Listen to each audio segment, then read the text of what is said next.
Allora, ragazzi, sono qua al centro di uno liberi di essere, liberi di leggere e in biblioteca e sono qua con un giornalista del QDP News e cercavo di proclamare il mio libro. E quello che facciamo qua, che è una cosa bellissima, io promuovo la sicurezza nelle strade e la capacità di sapersi adattare a una nuova vita. Una nuova vita che non sempre, attenzione, non sempre c'è concessa la seconda possibilità.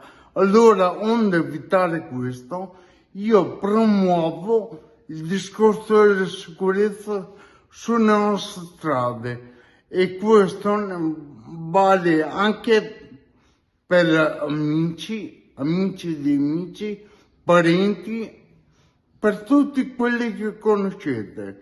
Quindi, perché no? Un occhio in più non fa male, lo dice uno che ci ha lasciato giù un occhio.